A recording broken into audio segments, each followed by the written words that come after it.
Okay, I think I'm gonna start this because, oh wait.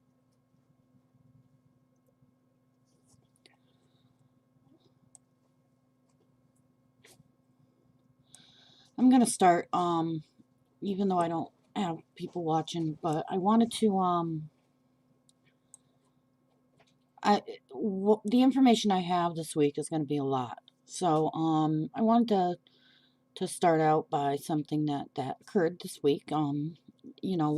just because, I manage my borderline and manage my mental health doesn't mean I got it all under control. I've had triggers. I'm on a lower dose medication because we had to change it again. And so I'm having a problem week, which is going to happen no matter what. So that's why we have therapists, and that's why we have things we do to keep ourselves going. And that's why we have um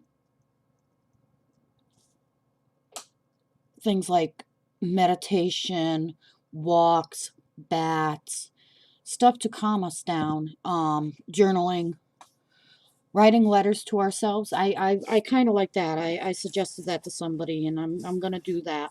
One person I know keeps a box, or I don't know her personally, but she keeps a box. And in that box is special keepsakes. And of course, she's bored. A lot of borderlines will couch hop, and it's hard on them, because it's hard to keep a place to live. So, anyways, she keeps a box, and she takes that around with her. So, I suggested just, she's having a moment in time, with her borderline, getting depressed and stuff. I suggested, and I'm gonna do this myself. Write a letter to her future self, and every so often, take that out and tell her how great she is, and how far she's come, and how she's gotten through all this stuff before. That's the one mantra I've had to give to myself, is that when I get down on myself, I have to physically talk to myself, which is nothing bad, and tell myself, you know what, Marie, you've been here before. You felt these things before. Guess what? I'm 51. I've gotten through them. So even though it feels really, really bad, and I'm freaking out, and I'm like really needing to do something about things, in the moment, you know, I remind myself in the moment. I've gotten good at it, because it takes a lot of times trying it before it starts sticking. Um, and it actually starts working. I'm 51. I just got that working. I see you. I acknowledge my feeling. I know this feeling. I know you're there. I've been there before. I love you. I accept you. It's time to move on. We got out of this before. We can do it again. So that is what my mantra has been with this, and I'm pretty proud of myself, because this is out of 51 years, or, well, you know, basically, if you take it where I was a teenager developing the borderline, it's not 51 years, about 40 years, give or take. Um, for me, this time, to recognize exactly what went on and what was going on in my brain before I affected other people in my life that I love, is amazing. I'm so proud of myself, and I'm trying to give myself kudos. I'm not trying to be narcissistic, or, I'm not trying to be, oh yeah, pat me on the back. I have to do that.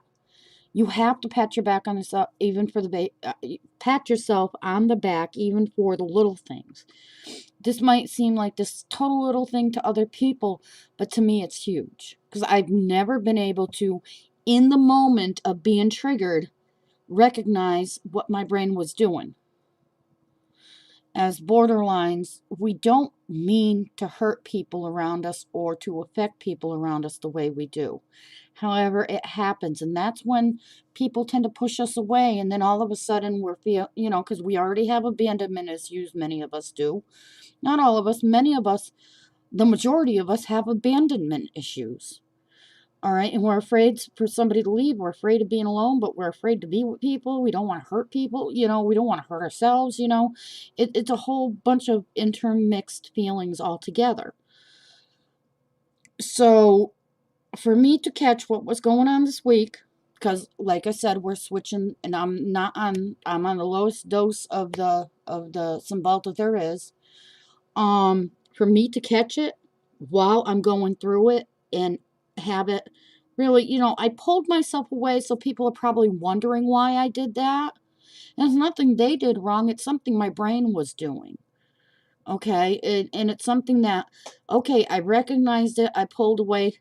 Now I have to learn what to do with that when I pull away. So that I'm not leaving those people scratching their heads that I love in my life, going, what the hell did I do wrong? Why isn't she talking to me?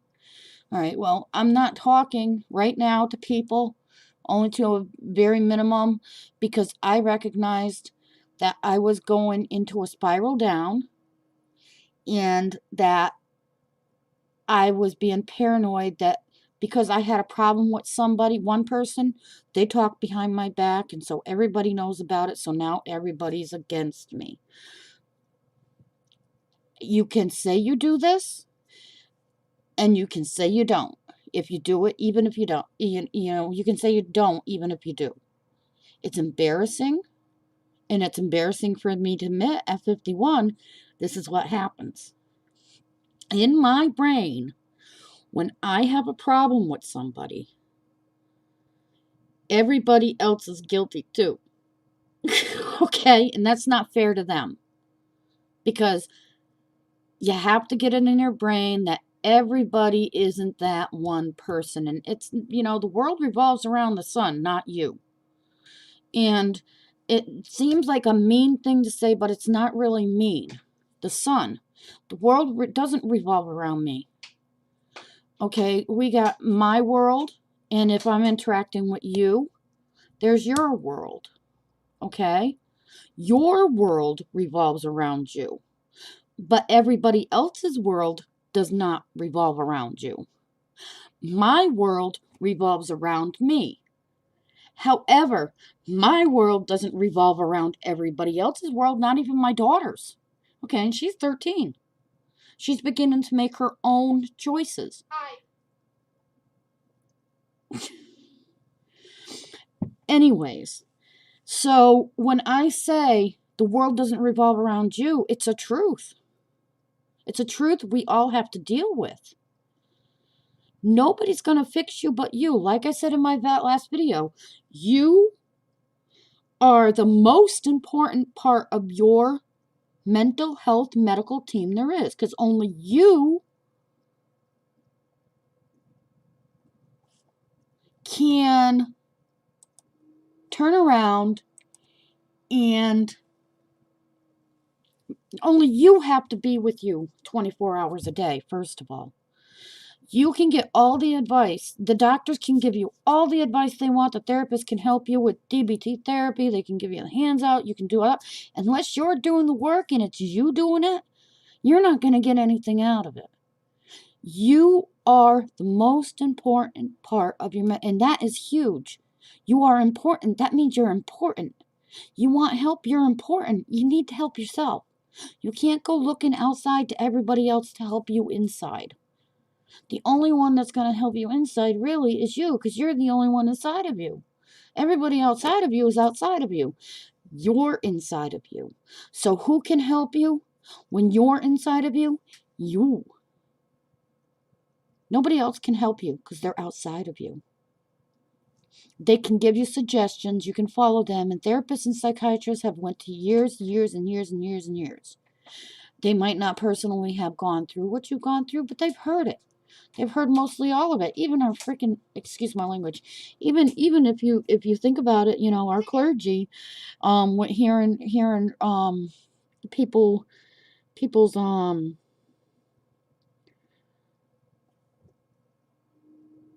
when they confess their sins, they've heard it all. I mean, clergy are a type, and they're trained, of therapist. Now, this picture that I have up here, I made this week. It was going to go into a bigger video. It's allowing negative people to spend time in your brain that no matter what, you can't get along with those people. It's like renting a penthouse out for the same price as an efficiency, a one-room, small apartment, one small bathroom, maybe not even a shower in it, just a toilet and a sink. Your brain space is worth much more. And so what happens is you're the only one inside that can do that. Why are you letting your thoughts spiral out about the outside world while you're inside? Well, I'm not going to sit there and tell you to get over it. I'm not going to tell you to get a life. That's life. Oh well, deal with it. I don't like it when people did it with me. It's not helpful. Many times you get people in your life that do love you, that will say things like this, that mean well, that don't know that they're not being helpful.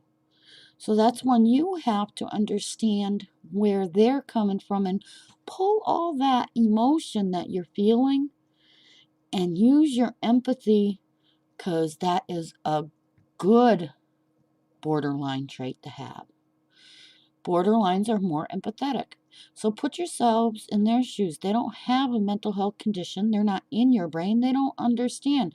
So they're saying everything they know what to say when they're seeing their loved one totally down and out, not knowing what to do to make things better, not to know how to fix you. And it's hard when you love somebody to see somebody go through something you don't know how to fix. So that's the first thing. Now I've been going through this, and I will tell you little by little what's been happening. But first, what I wanted to do, and this might not be good for some viewers, but I wanted to explain a video I posted a while back when I was in another borderline state where I was angry, and I was trying to explain the anger a borderline person feels, and the emotional intensity, the what goes on inside the borderline. Now somebody turned around and said, made a comment, and I left the comment up because I felt it was a very real comment that many would make. We don't want to hurt people or ourselves. We don't want to. Most of us do not want to do that. Okay? We don't mean to. We have to learn not to. However, the video isn't about hurting other people. It might look at it on the outside if you're taking a shallow and looking at inside, just being shallow and just looking at it for what it's worth. You get angry, you want to off somebody. That's not what the video is about. I chose Stephen King's Carrie at the end with the prom scene to show you what the brain is doing and what it's trying to do to get rid of the emotions we're feeling and how intense those emotions are. If you notice, in the end of Carrie, she is triggered by an event, the pig's blood coming down on her, and she goes off. And if you look at the people that are being affected in the video, look at them as all the emotions she has inside. Don't look at them as the people outside of her. She has all these other emotions with all these other things that hurt her along the way, all coming out at once. So when her anger's coming out, she's trying to off every single freaking emotion she feels, so those people are emotions. And then you get into where an electrical wire goes into the water and electrocutes the emotions. Okay, that's what's going on. Your brain's shorting out. Okay, so that electrical wire is going into the water, shorting out all these things. And then, that's the numbing thing too. We do that to try to numb. We want our emotions numbed. Now, if we're going to look at this, and I have it, but you don't because you love them. All right, which means you're offing the people. But it's not just offing the people. If you think about it, that's a trigger Carrie went through. And if you think of the people as the emotions, then you will get it. Okay, now I'm going to play it in case you haven't seen it. It's not for every viewer, but it's the perfect example of how it feels to be so intensely angry and want to get rid of every single emotion that's there, and you don't know how to do it. Okay, and your brain shorts out. So let me take that off and put up my window. Okay, and it's not doing it. So let's open the window. Okay. There we go. It's loading, loading, loading, loading. All right, now let's see what happens if it doesn't. If I can, let me exit and reload it. I might have to exit out. Okay. Come on, come on. Is my computer not power enough to handle all this stuff?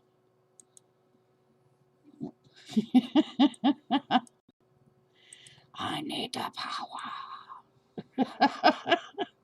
There we go. I just had to do that. All right. I got the power.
Now,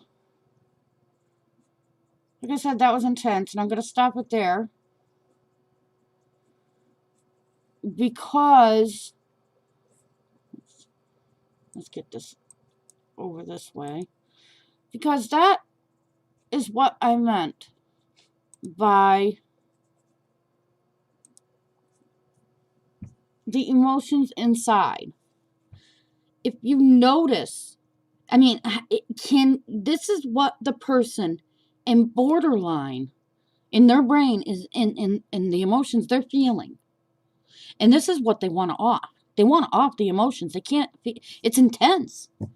If you had it all going inside you all the time, it would make you a basket case. And it does. It really gets to us. It's no wonder we're very, we get triggered easy, okay? That stuff is hard to deal with. What sets borderline personality, one of the criteria and one of the differences between bipolar disorder, and in last video I interchanged the words by mistake and said bipolar for borderline, and I apologize for that. But the one thing that is kind of separates them is that in borderline, every single intense emotion like that is usually a trigger. It's usually triggered by something. Whereas in bipolar, it can be triggered by something, but it doesn't necessarily come on with a trigger. Okay, it just comes on. All right. I didn't put that up there for the purpose that other person thought I did. I'm not a scary person. I'm not going to go and hurt somebody. I am against hurting any life. I even take spiders that I don't like and I relocate them and get sick to my stomach and throw up if I do step on one. However, sometimes in life with the emotions that get intense, sometimes it gets hard. And when you don't know what to do with those emotions, like in that video, that's where you see the cutters and the people trying to commit suicide because they don't know how to get rid of all that emotion. And they see like nobody's helping or understanding. Some people describe having borderline like being a burn victim, burned all the time, but I think that video was a little bit more indicative of, what happens. The trigger happens with the pig's blood being poured on her, and then all of a sudden it's a spiral from there, and every little thing that ever happened in her life that created emotion, which is what the people represent, were subject. Now, what happened with me, let's see, my window capture, emotional, okay. Here is what happened this week, all right. I had a trigger, and it really wasn't the person. See, you have to understand that's not always the person's fault that they're triggering you. They don't know what's going to trigger you. And sometimes they have their own things. Okay? Now, if you go into the hospital or into a mental health facility and you get help, the worst place in the world to find a significant other is while you're getting help in a hospital, and they are too. Okay, because you can't fix both of you. But where I was going with that, I don't know, but I wanted to throw that out there. Because if you're both working on yourself and then you come together and you add another partner, it's not going to work, because you're both going to have, if you don't recognize your triggers, you're both going to be triggering each other, spiraling each other down, and your life's probably going to be a total wreck. And you don't latch on to people either. And borderlines tend to latch on to people. And not only that, they take on their lives. They take on their personalities and their worth. Because borderlines, believe it or not, do not have very much of a self-worth. They don't know who they are. They don't know where they fit in. They don't know how to fit in. Okay? So that's where it's very difficult for a borderline to maintain a relationship, and that's where, with the black and white thinking, people tend to either put you on a pedestal, and then one little thing you do wrong, they'll like spiral down, and that you're the worst person in the world. So, people will hear me always say when I'm talking about the problems I have with other people, I always make it a point to say this, and not to convince them, but just to make sure I'm aware that just because I have a problem with a person does not make them a bad person. Okay?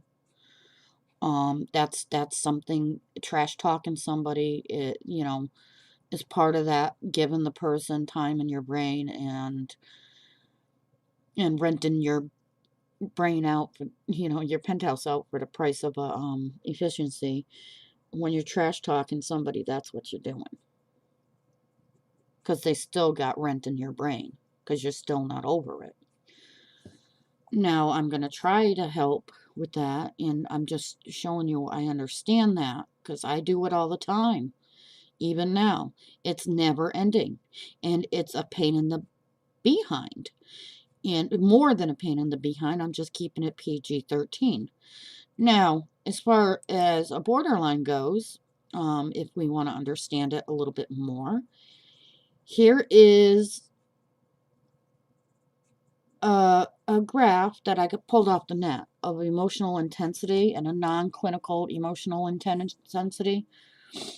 If you see this graph, this is what I mean, on a graph from 1 to 10 all day long, we go up and down in our emotions.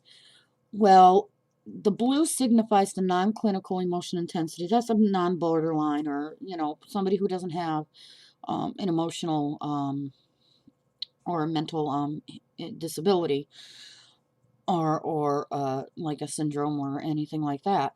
Their emotion will go up to like a 4 when they're triggered, and then they'll come right back down.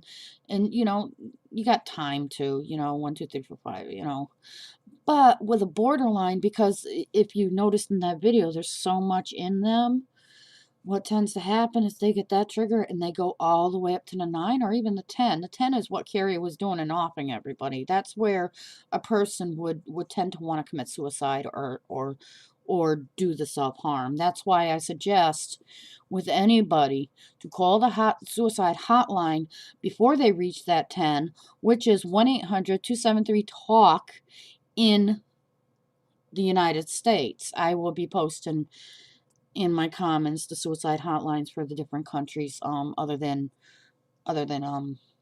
in the United States. So when you're a borderline and you notice that you're up to an 8 and your emotions are getting real bad, you need to make that call to talk you down so that you don't get to the level 10 or even the level 9. So that you can talk about it, get all that out, because that's one way you're going to get your feelings out. That's one way in that video that you're going to positively get some intense anger and emotion out just by talking about it to somebody. And so that you're not reaching, you're still going to obsess like I do, but you're not going to reach that level 10 to where you want to off yourself or cut or hurt somebody. Because that's not the intent. That we don't want to get that high. I mean, if we can keep it even at a 7, that's what we want.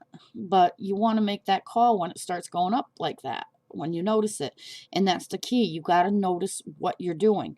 And that's why I suggest not doing alcohol or any drugs, because it's harder to recognize when you're going to go up and spiral out when you are on a substance like that. That's going to alter your brain chemistry too. Up here is where all the self-harm usually comes into play. And the chance taken, and the drinking, and the sexual promiscuity, overeating, all that. Spending money, because I go into stores and I'm a spendaholic when I'm upset, All right, so that's explains, like, the non-clinical. You can see it's just up at a 4, but going up to a 10 in a BPD person, okay? Now, the next one shows you a better picture of the time it takes to get over it. This is why you see people, this is why you hear your friends and family that do not have borderline telling you just get over it, because they don't understand it. Okay? You got your social stressor right here. A healthy control, non-BPD, they'll be triggered, they'll go up, and then they'll come right back down, and they'll get over it. Okay, if you want to, actually, that's a good analogy with this graph. If you want to picture this graph, if you want to get over it, get over the hump, get over the thing, okay?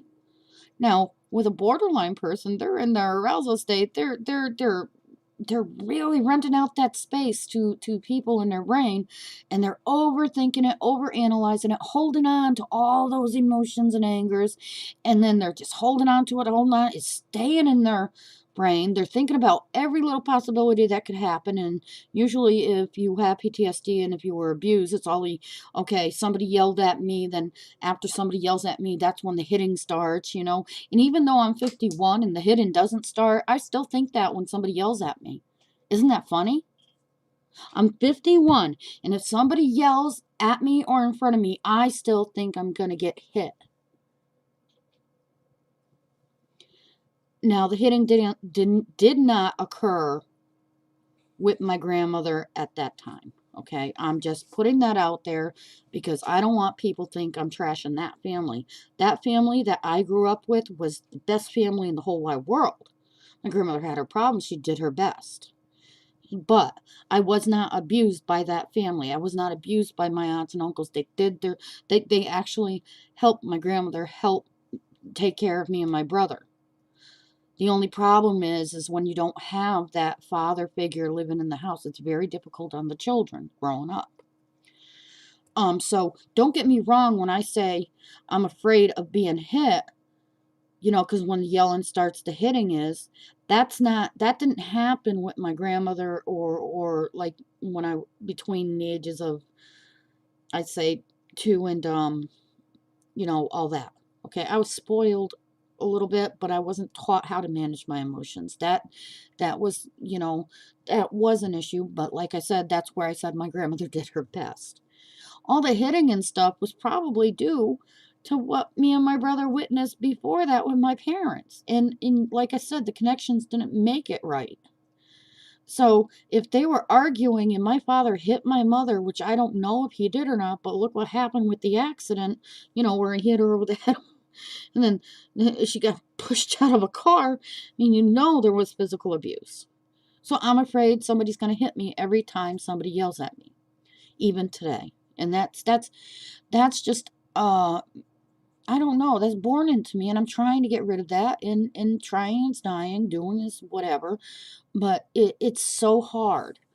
So when I get yelled at, it goes up, and where somebody gets over it right away, me, I'm thinking of every possible scenario there is, and I don't get sleep. I don't get sleep for days on end sometimes, but you know, and I'm holding on to everything before I come back down. And sometimes I'll come back down from this incident right here, and I'll go right back up from this one incident in the back. All right, I had an incident 4 years ago, triggered, down, and again, I'm talking about it when I'm off my medications. It's bothering me. So that it's like emotional when they say it's a roller coaster from one trigger, that's what they mean.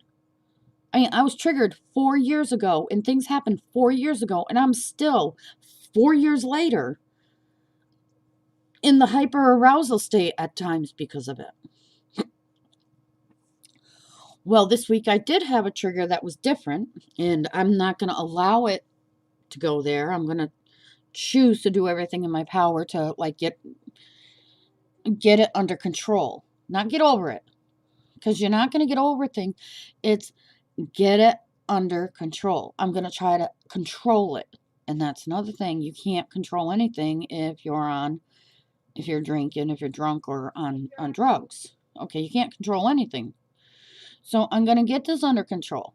How do I get it under control? Well, I'm going to recognize the behavior that occurred when the trigger happened with me. I'm going to recognize what is making me stuck up here. And one of the things that is making me stuck up here is, let's see. There's my mood graph. Is,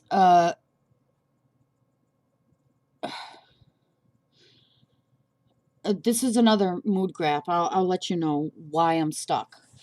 But, there's a reason why I'm stuck up there, and I recognize the reason. I'm very proud of myself recognizing the reason. And I'm not going to tell you exactly why I was triggered and who triggered me, because that doesn't matter.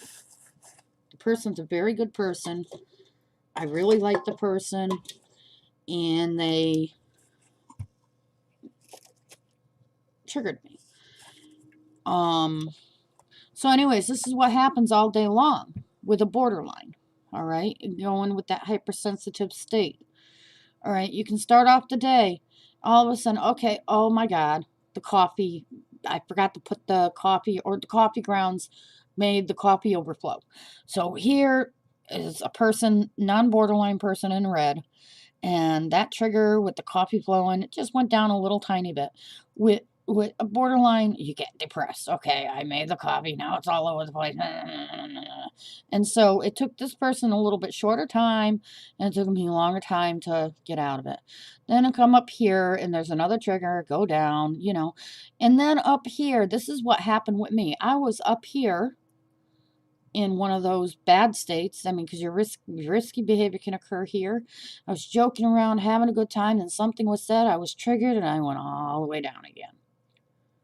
That's what happened in a nutshell. Okay? And I stayed down here. And when I stayed down here, other things occurred in my brain. And what occurred in my brain was one of the criteria for borderline. Now, this isn't the whole page and stuff. I'm just going to take excerpts on some this stuff, and then what I'll do is I will link it to show you that I'm getting this from a medical place, okay? That I'm not just off the top of my head. However, every time I show you something like this, I'm going to warn you, do not self-diagnose yourself. You go to a therapist to diagnose. All right? Do not take this criteria and say, yeah, that's me. All right? Because you don't want that to be you. I tell you, it's very difficult to go through this stuff. And it's very difficult for other people to go through it with you. And to deal with how you affect others and how others affect you. It's very hard. You don't want this. And like I said, a lot of this will present differently in a person that has a co-occurring or a comorbidity, which we discussed in the last video, of different mental health conditions added to it or subtracted from it. All right. Now, if you go all the way down here, you got, these are criterias that actually I meet all of them, which is embarrassing, but the one down here, not that. This could be actually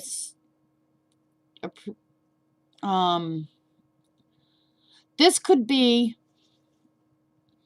perceived, number 8 could be perceived as number 9 is happening to me anyway, because I caught myself in having a transient paranoid ideation associated with the stress or severe dissociative symptoms. All right, meaning this is the part where what I was explaining, like we're on the borderline between bipolar and schizophrenic. It's actually neurosis and psychotic behaviors, but I just chose to use bipolar and schizophrenia, okay? But it's neurosis and oh God, what's that word? Neurosis and psychosis. Neurosis and psychosis. Okay, not psychotic, because people call people psychotic, and it's very displaced in what they're saying. And it makes me mad because people are diagnosing other people in their, oh yeah, you're psychotic. And they don't know what psychotic is, okay? They're diagnosing them. It's stupid to me. So anyways, transient paranoid ideation associated with stress or severe disassociated symptoms. What does this mean? We're going to go over, and I am going to open my browser again. Shut this down. I'm learning how to do this, and this is kind of cool. I did it. And what this is, if you look, it is a symptom of borderline. The difference between paranoia and a borderline, from what I understand at this time, is you can recognize when you're paranoid.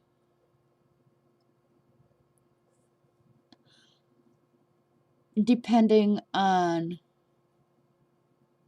what type of paranoia it is and your comorbidities. Because as you will see, we get down there, if you're got the psychosis diagnosis too, you might not always recognize the paranoia. Okay, that's what it means to be borderline. You got some of those neurotic tendencies and you got some of those psychotic tendencies, only there's differences in intensity and levels and stuff. It's really, really, really hard to understand. So let's read what this is really what I want to read through. What it's like and what this paranoid ideation is. Okay? People with borderline personality disorder struggle to maintain a healthy and consistent self-image. Insecure and unsure of themselves, they experience frequent mood swings and are often mercurial in their behavior.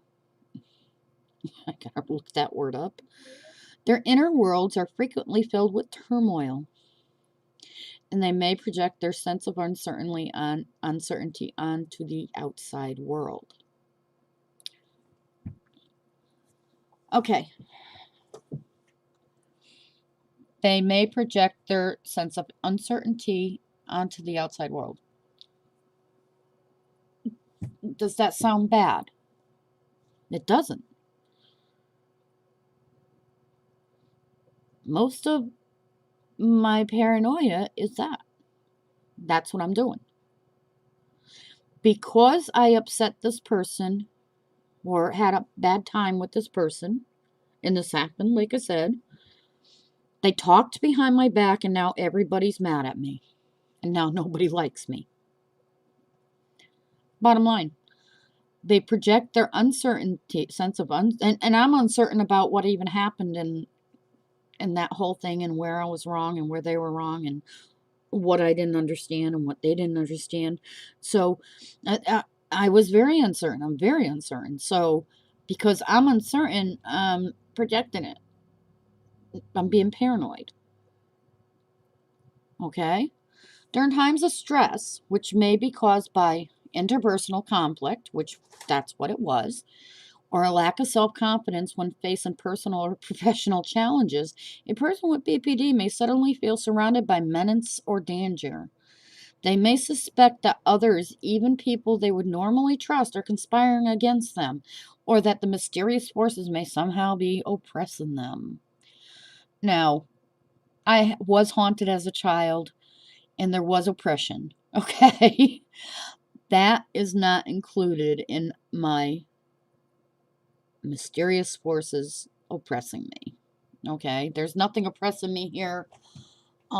It's very difficult to associate to weed out that from the childhood, but I've gotten a good handle on it. Okay, just to let you know. These feelings of suspiciousness and paranoia may last for just a few days, a few weeks, or indefinitely. I still got it from 4 years ago. Okay, it's hard. It's hard to let go. So, stress-related paranoid ideation is a term chosen by mental health professionals to describe the state of mind in which can cause great misery and consternation among people with borderline personality disorder. Bottom line, because or borderlines who don't recognize it and have trouble with their how they can de-stress from things and calm themselves down. A lot of our problems with other people stem from this type of thing. Good example. I can use an example from my past. I mean, and it's not just this. I'm embarrassed of my. When you get embarrassed of your actions and what you're doing, it feeds into this. So what happens when my mind does all this stuff? I push people away before they can hurt me. Or if I'm really like someone,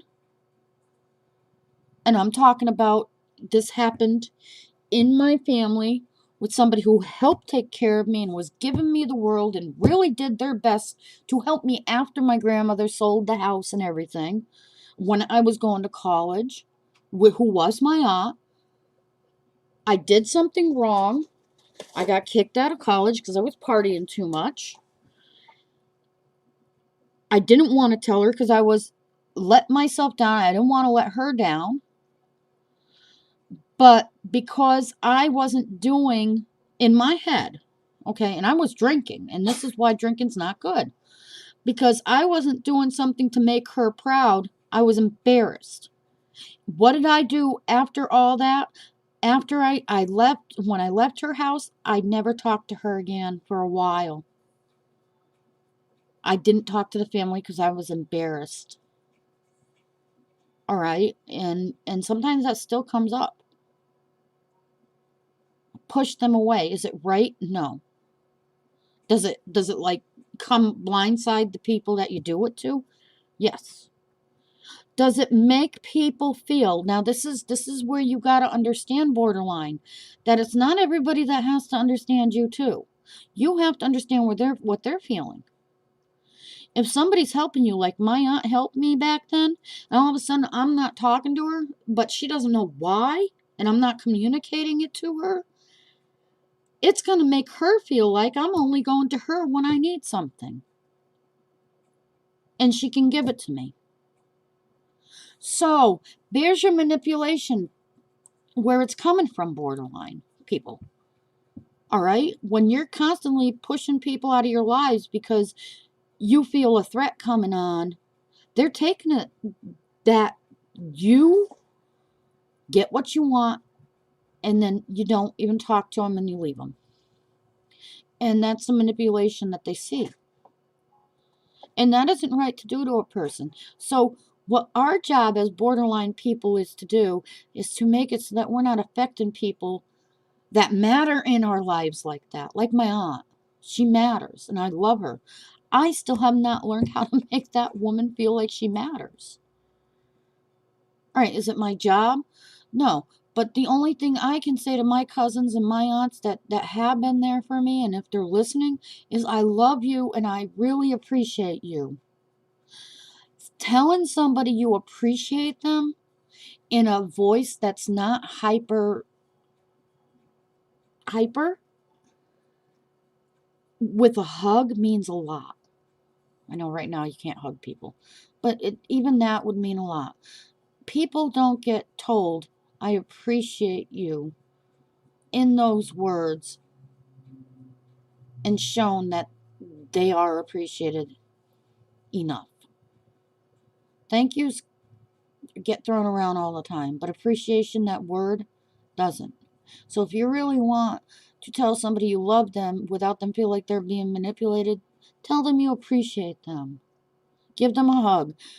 Go instead of just taking from them. And I should do this too, but I'm sore and stuff. I'm full of excuses. And maybe I should be too. Maybe I should go up and help my aunt with her garden this year. And help her with her weeding because she's older and she needs it. So, I mean, and I can still learn from my aunt while I'm doing it with her. And it's a little thing. But with the paranoid part of it is, okay, I want to do that with my aunt. I'm thinking about doing that with my aunt, but because this happened and that happened, this happened, she's not going to want to talk to me. And the feeling is so overwhelming in my brain that it creates fear, and it puts me in a place where I'm frozen and I'm afraid.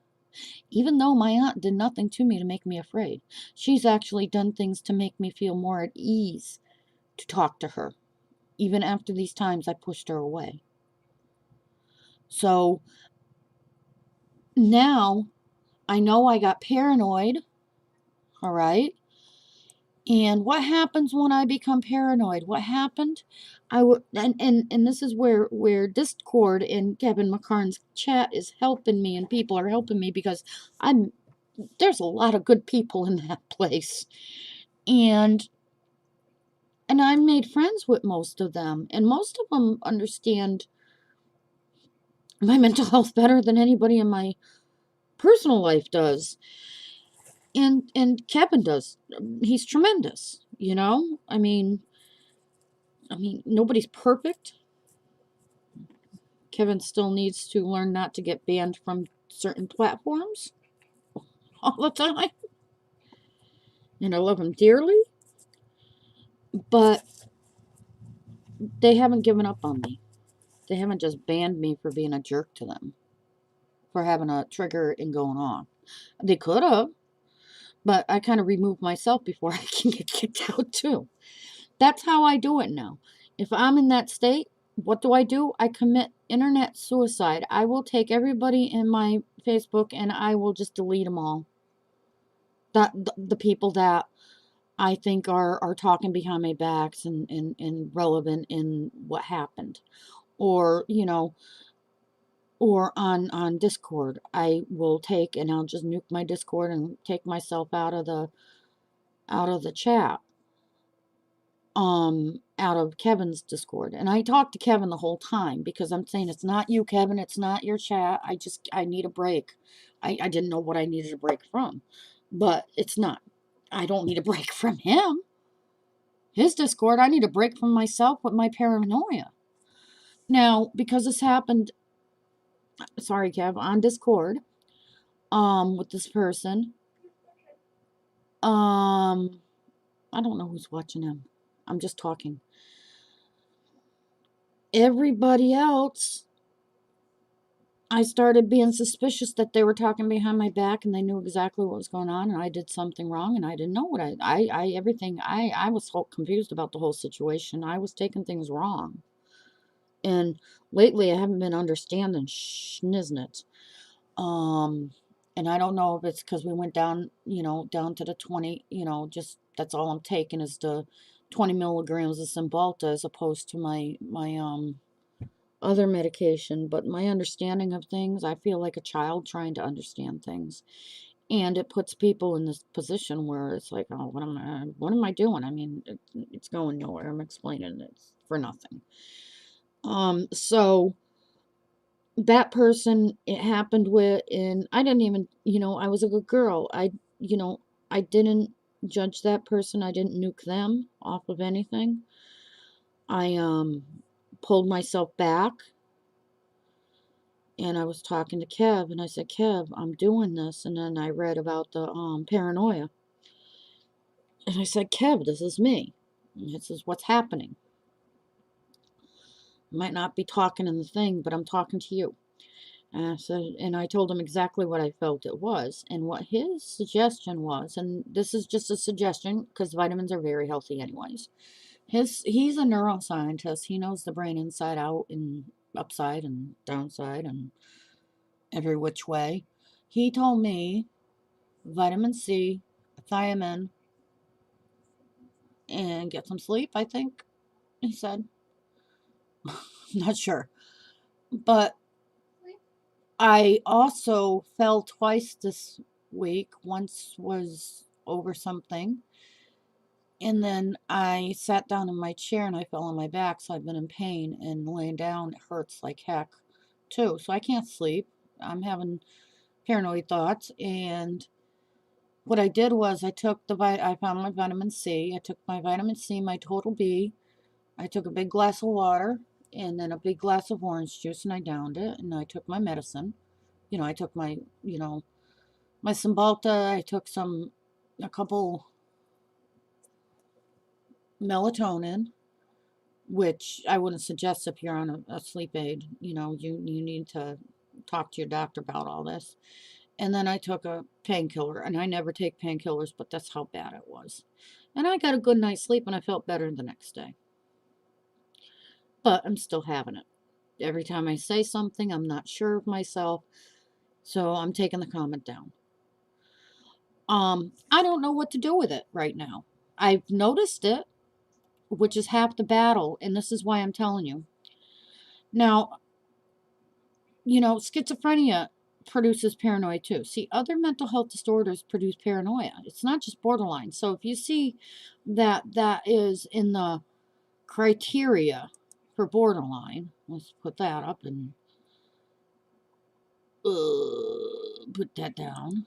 Okay. If you're seeing this here, you can, okay, it's there. Okay, in the borderline criteria. But look what happens. This is why I tell you need to go to a therapist. Because there are other mental health disorders that produce it. Look, you got schizophrenia. You got personality disorders, jealousy, delusional disorders. You got substance-induced disorders, meaning I know that when I quit drinking when I was 30, it was that much worse. Okay, that can cause paranoia. Just the DDTs, just all that. Um, with chronic alcoholism, my husband was an alcoholic, and towards the end he was getting an alcoholic dementia, and with that he was accusing me of things that I wasn't even doing and saying. And he was paranoid about things, and that could have been the cancer going up to his brain, but it was also induced from the alcohol use.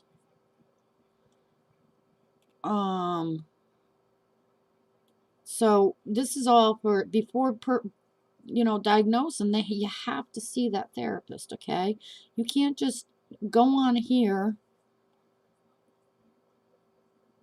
and diagnose yourself. All right, despite I'm going to read the end of this because this is treating borderline personality disorder with paranoid ideation, and that's what I'm having, the paranoid ideation. Now I'm not going to go to my doctor and say, why don't you do this and give me this? No, I'm going to read about it. I know I'm borderline. I know I have the other comorbidities. I know what I'm diagnosed with, and I'm going to read about it because I noticed I'm doing it, and I'm going to try to think of something that will help me deal with it better, because I am the number one person, the most important person of my mental health team, which consists of me, my psychiatrist, my therapist, and my PCP. If I don't put things into practice, they can't help me, remember. Despite its persistent nature, I'm going to educate myself. Borderline personality disorder and its symptoms, including paranoid ideation, will respond well to mental health treatment if treatment plans are carefully customized to meet the needs of the individual patient. Notice that word. Notice that. Individual patient, right here. All right? Carefully customized. That means you're different than everybody else. So going on the web for just general information is not going to help you. This is all generalized information. But if you notice, you're important. If treatment plans are carefully customized to meet the needs of the individual patient, not all patients, not some patients.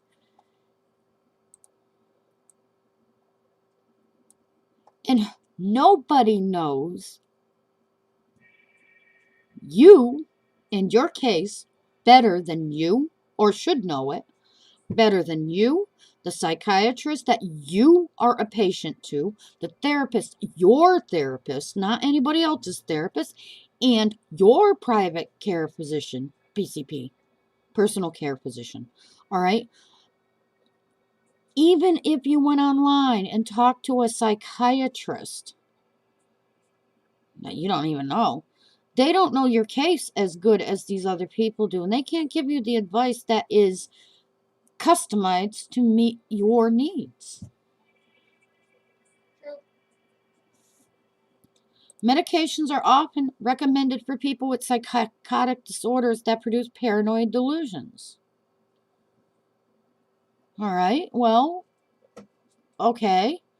It says that here. Maybe I should write that question down and talk to my therapist when tomorrow, my therapy appointment. And I got my psychiatrist next month, beginning in a couple weeks. But in the case of borderline and paranoid ideation, psychotherapy is more likely to contribute long-time recovery. Huh.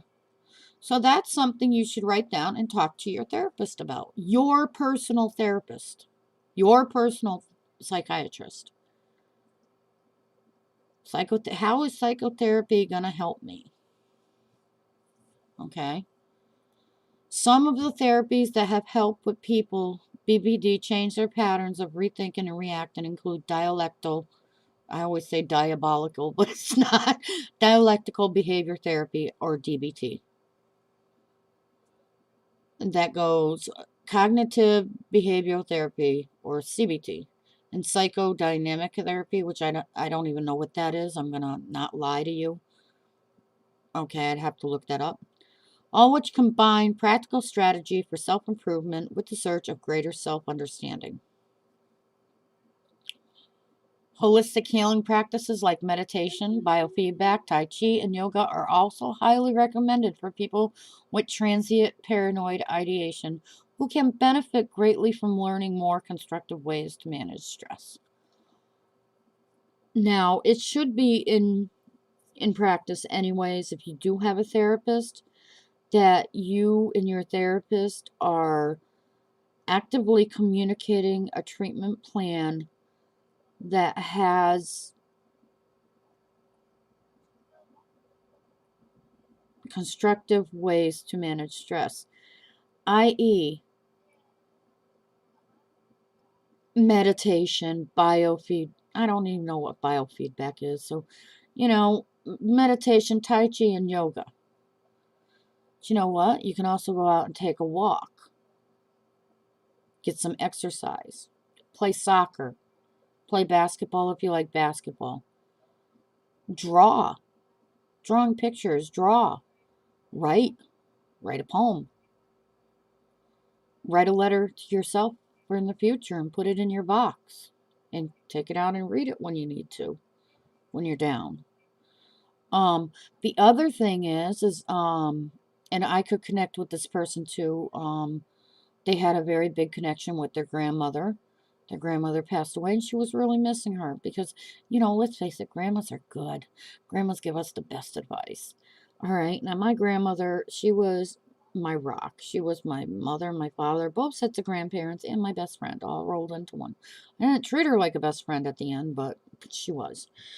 All right. Now, I'll tell you one thing, and this isn't something that's paranormal or anything. This is something that your brain does naturally, and everybody's brain does it.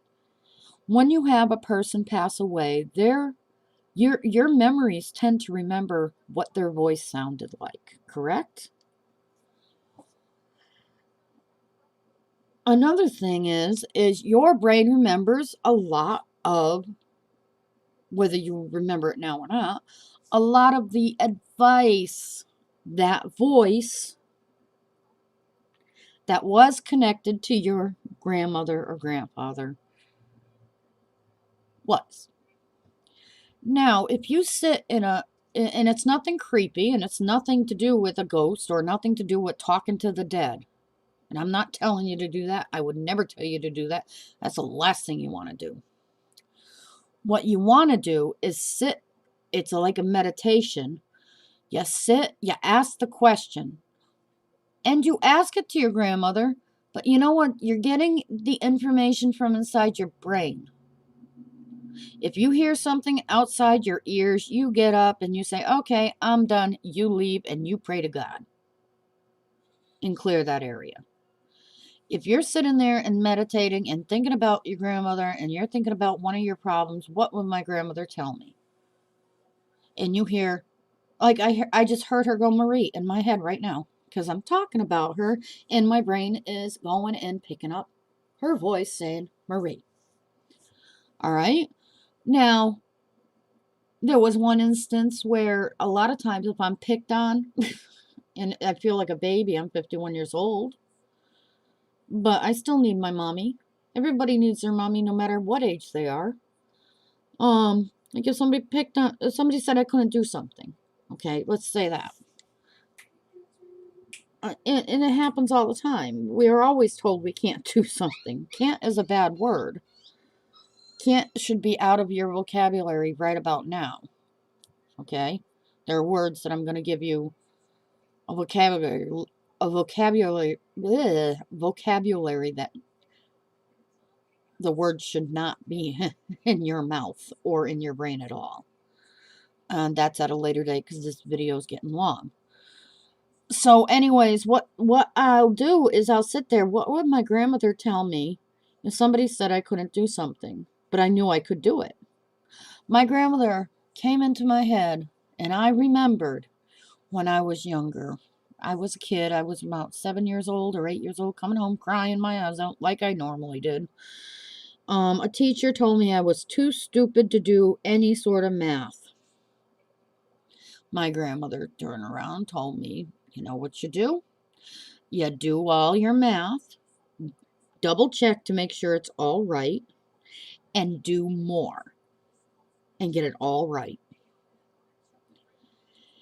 And from then on, I was a straight A student, and not only was I a straight A student in math, except for geometry, the only one that you really use that much. Except for when I had to read a problem and try to figure out what I had to do with it, like abstract, stuff like that and triangles. But as far as math goes, I was in college level classes when I was in my middle grades, like in 7th and 8th. I started doing the, advanced math. So for that time. Now the advanced math is the common math. I'm learning with my daughter. So it's really weird. So anyways, that is one of my suggestions. I mean, it's nothing supernatural. You're just pulling from your brain. You're hearing the person's voice again, and you're hearing their words about what they were, the advice they give you, and you know that's love. You're feeling their love because they had love for you back then when they were giving the advice to you, and they still have that love, same advice, with that love attached when you're getting it today. So that's what needs to go on. I need to discuss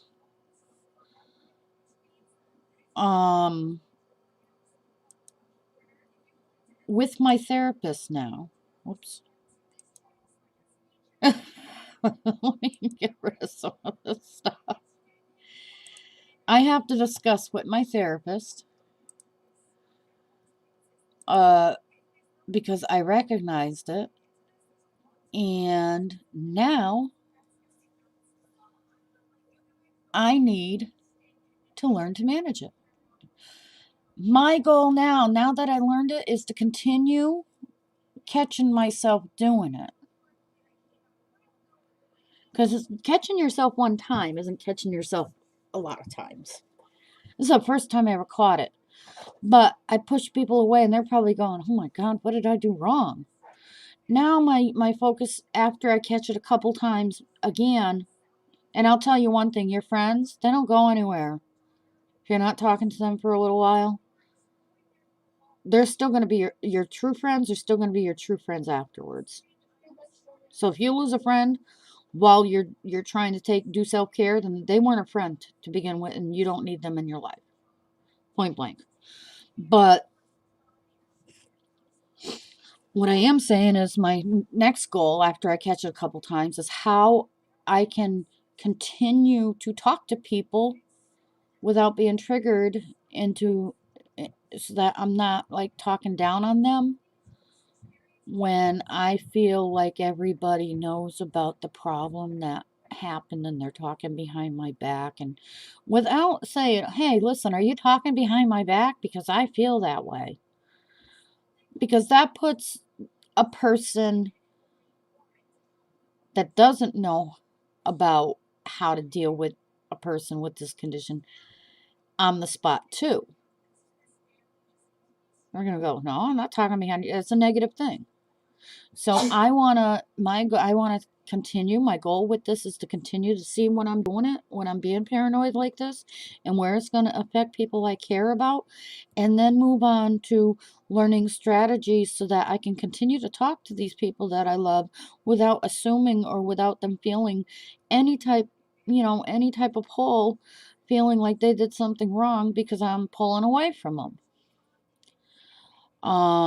Now this is an hour and 15 minutes long now. I can see that. So what I'm going to do is I'm going to leave it here. I, you know, I don't know if anybody's out there listening still or, wants to chat.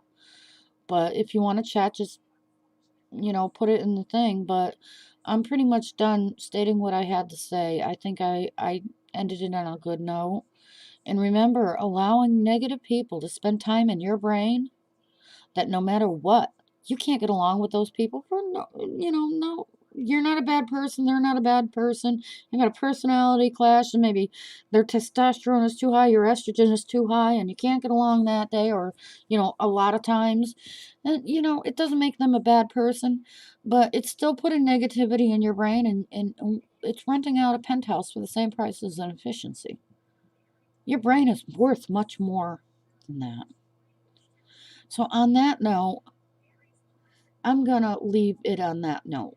Hi, Jess. How are you today?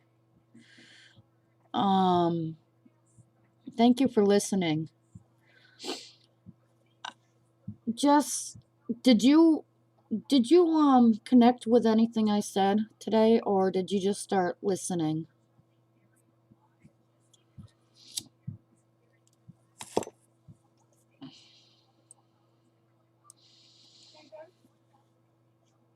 I'm almost done, honey.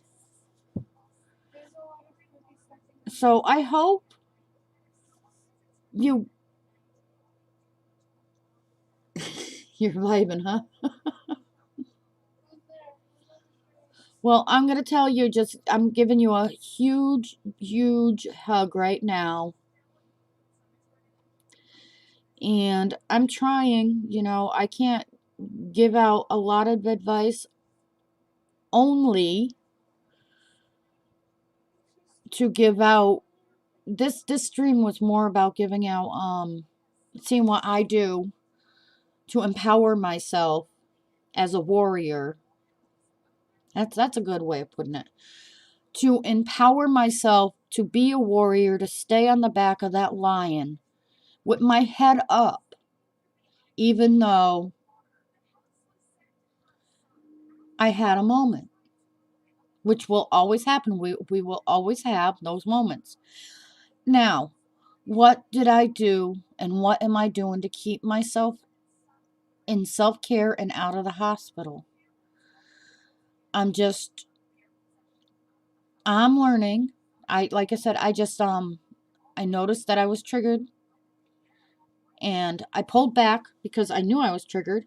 I don't want to affect anybody, because when I make people upset or when I hurt their feelings, it really bothers me. I don't intend on hurting people's feelings, and it really makes me swirl down.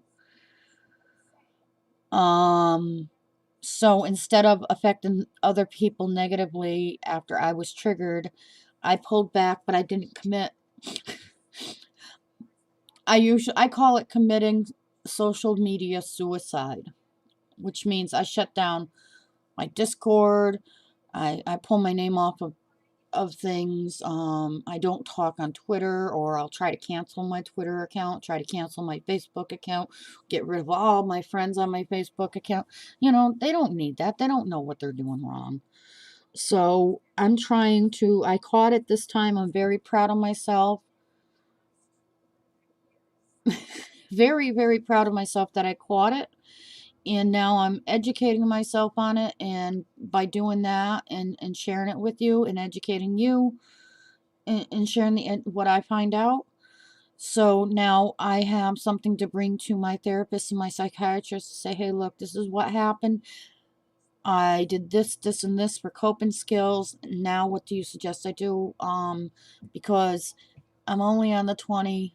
I know she's going to up the dosage, but it's going to take a couple months before I get back on the regular dose of Cymbalta I was on that helped manage these symptoms. So I just want to say thank you to everybody who's been listening and who supports me, who's supportive. And I hope I'm helping at least one person out there by being honest and genuine with things.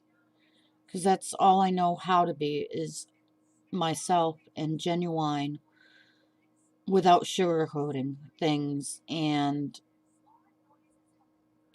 I just can't, like I said, I am a terrible liar. So, that's just not going to happen. I couldn't even lie to my 2-year-old. That's all. Yes. Yep. Yep. That's it. And I'm going to get going too because my daughter just asked me if she can talk now.